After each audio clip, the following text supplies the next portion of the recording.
ప్రపంచంలోనే అత్యధిక సభ్యత్వం ఉన్న party Bharatiya Janata Party. Record, world record అది. అదే సందర్భంలో క్రమశిక్షణ గల కార్యకర్తలు కలిగినటువంటి దళం ఉన్నటువంటి పార్టీ. ఏమైపోయింది ఆంధ్రప్రదేశ్లో? పార్టీ నడిపేవాళ్ళకి సంబంధించి మొహమాట పడుతున్నారా, లేదా అసలు ఆలోచించట్లేదు ఏం జరుగుతుందో? ప్రస్తుతం ఎన్డీఏ పాలన, ఇందులో తెలుగుదేశం, జనసేన, బీజేపీ. ఇక్కడ తెలుగుదేశం పార్టీ కార్యాలయం దగ్గర వినతిపత్రాలు తీసుకుంటున్నారు, డైలీ ఒక ఇద్దరు ఉంటారు. జనసేన కార్యాలయం దగ్గర డైలీ వినతిపత్రాలు తీసుకుంటారు, రోజుకి ఒక ఎమ్మెల్యే ఉంటారు అక్కడ. వాళ్ళు ఒక ఇది సెట్ చేసుకున్నారు, వెంటనే మాట్లాడుతున్నారు అధికారితో ఇదంతా. మరి భారతీయ జనతా పార్టీకి ఏమైంది? 8 మంది ఎమ్మెల్యేలు ఉన్నారు.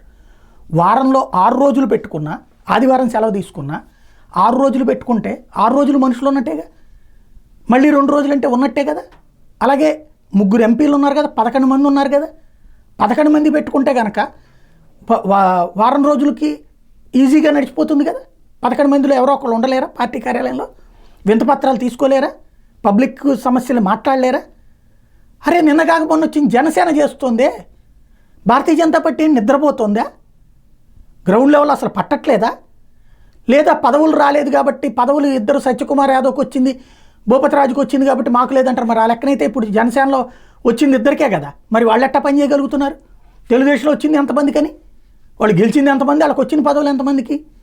పార్టీ సంస్థాగత నిర్మాణం, వీళ్ళిద్దరికంటే కూడా సంస్థాగత నిర్మాణం మన దగ్గర స్ట్రాంగ్గా ఉంది.